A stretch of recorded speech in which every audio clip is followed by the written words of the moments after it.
Coming up on today's show, we're going to hit on the L'Jarius Sneed to the Broncos rumors that are coming out of the NFL Combine right now. And then I want to retouch on the latest from Russell Wilson because Sean Payton was asked about him during his press conference on Tuesday, and he had two pretty juicy responses I want to make sure you guys see. But quick reminder, we are closing in on 21,000 subscribers strong. I want to go to the 2025 NFL Combine, but in order to do so, I need to have a bigger channel. That's just the way it works with Chat Sports. So help send me to the next Combine by clicking on that subscribe button below.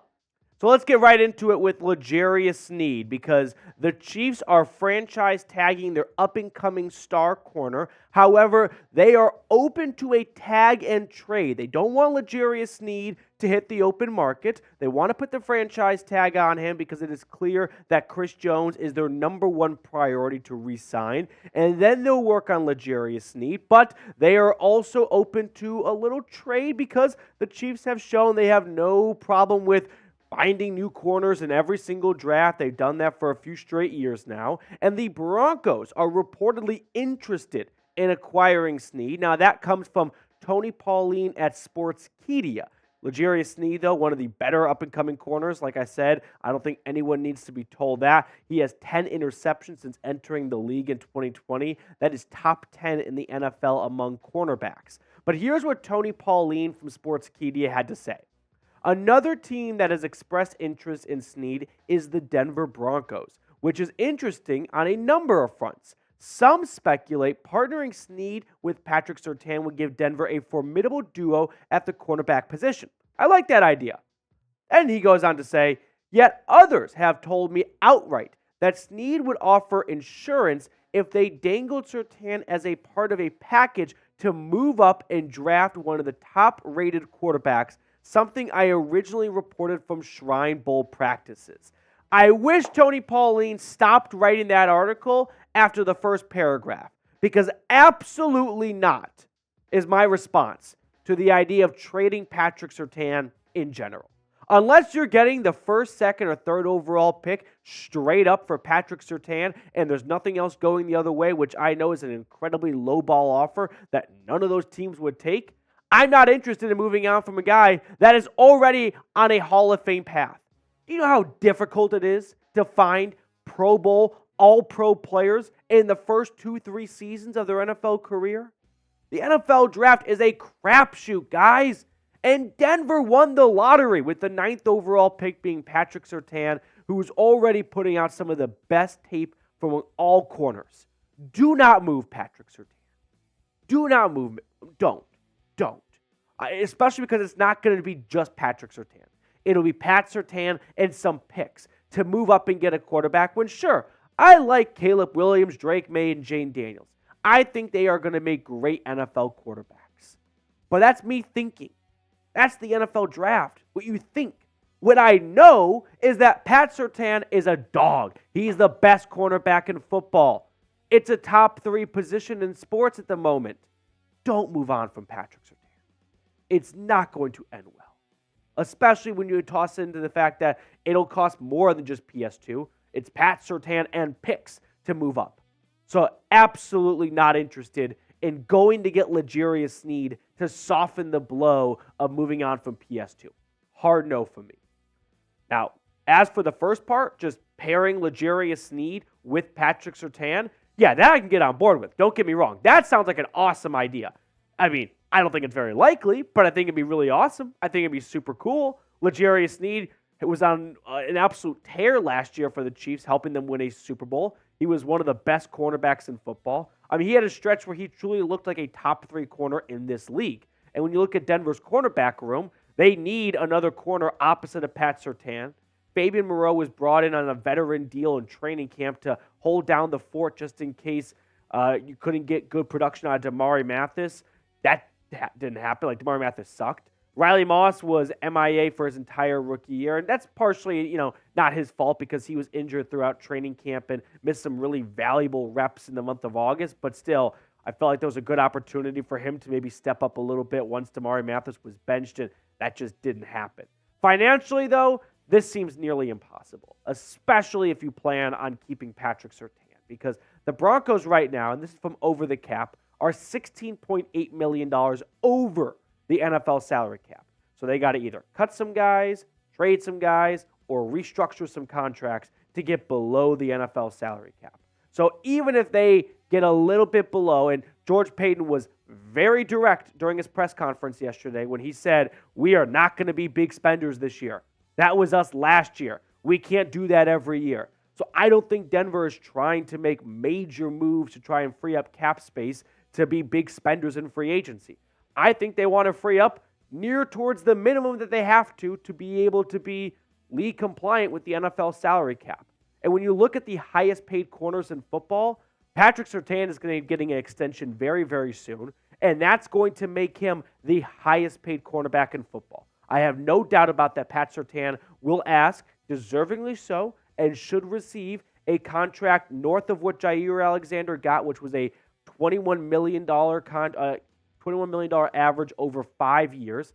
I think Pat Surtain's going to be looking for a 5-year, $115 million contract. So if you want to pay Pat Surtain to be the highest paid corner, and then toss in L'Jarius Sneed, who is looking to get paid somewhere between Marlon Humphrey and J.C. Jackson, like somewhere that 16 to 19-ish million dollar range. It's just very, very difficult to do. It's not impossible to have two very high-paid corners. That happened with the Dolphins last year. Jalen Ramsey and Xavier Howard were both on this list, but now they moved on from Xavier Howard. So I don't think it's very, very feasible to see Denver pay Pat Surtain number one money and L'Jarius Sneed somewhere between like 7 and 4 type of money. Now, as for the cap space situation, if they truly do want to bring on L'Jarius Sneed and open up some ways to do that, they'd have to move on from some of these guys, right? You can restructure a deal or two. However, I don't see many viable options that they could restructure. They could trade Garett Bolles, free up $16 million if they feel like his best days are behind him and $16 million in cap savings is too good to pass on. They could also get some much-needed draft compensation for that. Same goes for Justin Simmons. Like, these two are definitely going to get you the most cap savings possible, but they are two of your better players, so you got a lot to weigh here. Tim Patrick, I think he's going to get released.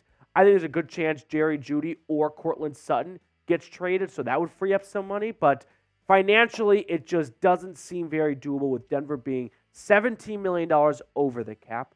Both Patrick Surtain and L'Jarius Sneed are going to be asked and will become top 10 paid cornerbacks in football. And you got 5 guys here that maybe move on from 1 or 2, but it doesn't seem like they're going to be able to create enough cap space to do all of this. But for those of you that want to know what it would cost to get L'Jarius Sneed, I was thinking about what a fair trade would look like, and I came up with this. Let's just kind of gloss over the fact that the Broncos and the Chiefs are making a trade. That already seems like a little bit too much to overcome. But if they were able to put their differences aside, which it's happened before, TJ Hawkinson got traded from the Vikings to the Lions. What about a first-round pick swap? Like, Denver would be going back to pick number 32, and Kansas City, who understandably so would want a first-rounder for L'Jarius Sneed. They don't get their own first-round pick, meaning they don't have 2 firsts now, but they do get to jump from 32 all the way to number 12. And I don't want to give Kansas City any ideas because they do plenty fine on their own, but if they really want to add a top-tier wide receiver, well, if you wait till 32, that might not happen. But if you jump up to number 12, that could very well happen. So would you do this trade? You get L'Jarius Sneed, and you fall back 20 spots in the first round, from 12 to 32. Accept or decline? Let me know. I'm Howie Mandel. Deal or no deal? All right, next up on the show. Did Sean Payton accidentally slip up in his press conference? He shared some very interesting stories, if you will, and I feel like one of them, he might have gone a little bit too far and hinted at what Denver plans to do with Russell Wilson. I'll share that with you in just a moment, but first I want to tell you guys about our sponsor today, which is Prize Picks. Prize Picks is daily fantasy made easy, and it is the #1 daily fantasy service in North America. It's the easiest and most exciting way to play DFS because all you do is pick more than or less than on 2 to 6 player stat projections and watch the winnings roll in. Football season's over, but the action on the floor is heating up. Whether it's tournament season or the fight for the playoff home court, there's no shortage of high-stakes basketball moments this time of the year. Get in on the excitement with Prize Picks, America's #1 fantasy sports app, where you can turn your hoops knowledge into serious cash. Now, I like baseball, but I like basketball, but I love baseball. So here are some of my selections for the entire 2024 MLB season. I'm taking the more on all these bad boys because right now, end of February, early March, just root for dingers. Just get excited for homers and smashers and taters all summer long with Rojo, with Mookie Betts, with KB over with the Rockies. I'm just taking the more on all these bad boys. So if you like my selections, come feel free to ride with me over at prizepicks.com/CLNS and use code CLNS for a first-time deposit match up to $100. Now, I have put all that information in the comments and description of today's video, but download the app today and use code CLNS for a first deposit match up to $100. Now, let's talk about Sean Payton's press conference yesterday because we put the entire press conference on the channel, so you're more than welcome to go watch it yourself, but I know some of these pressers can be a little bit, dry at stretches. So it's my job to get you guys the most intriguing and juiciest parts. And I think this part was very juicy. Let's roll it. I saw this humorous meme the other day where there was a Bronco fan with a shirt on and there was 8 quarterbacks names with a cross through it, and he's drinking the quarterback Kool-Aid and our job is to make sure that this next one, doesn't have a line through it. The next quarterback? Does that mean the current quarterback already has a line through his name?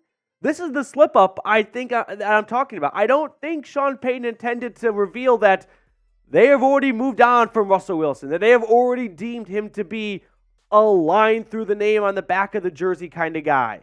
Very curious what he meant by the next quarterback because they already have a quarterback right now, and I guess they deemed he ain't the guy. So that's no real big surprise, but I feel like for Sean Payton and anyone in authority, that's probably saying a little bit more than what we usually hear out of coaches and GMs at the podium. Now, I want to share one more quick snippet from the press conference about Russell Wilson. Let's roll it. Yeah. So we go through the combine week here next week. I think Tuesday, Wednesday, we'll be in meetings with ownership, and so I expect that we're going to know fairly quickly. I said it's a Super Bowl, but I think more specifically, I think somewhere in the neighborhood next week, we're going to.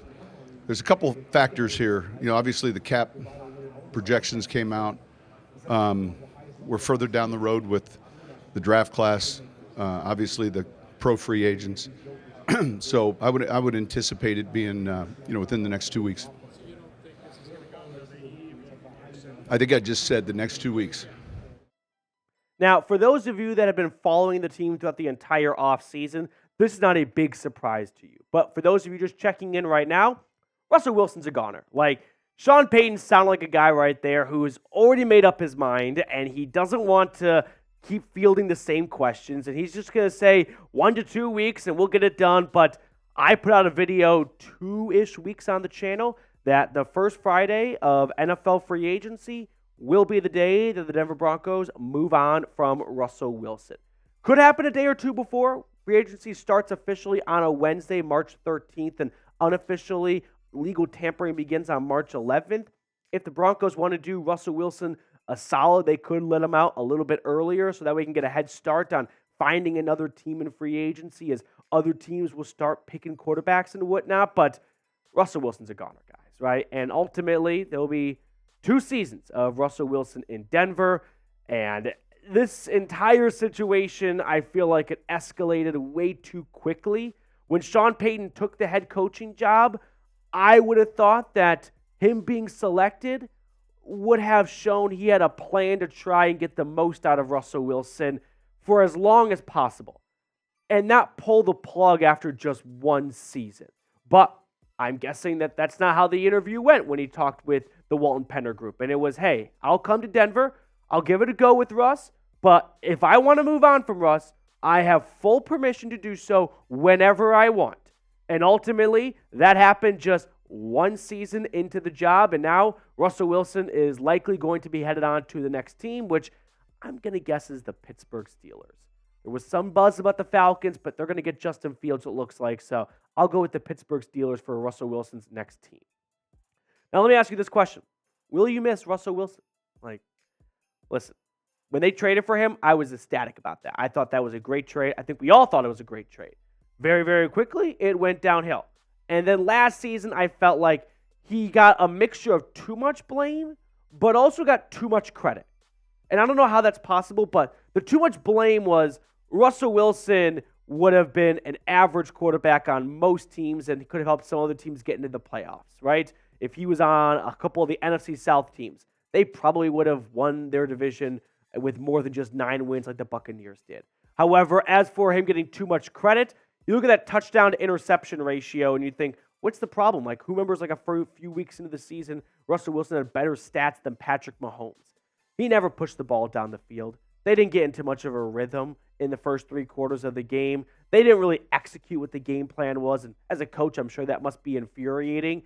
And a lot of the times it felt like it was, F it, just chuck it down to Courtland Sutton. So I feel like there's some pros and some cons to weigh with Russell Wilson. He's not as bad as some people advertise, and he wasn't quite as good as some of the biggest stands want you to believe for him in 2023. But will you miss Russell Wilson? Let me know down below in the comments section.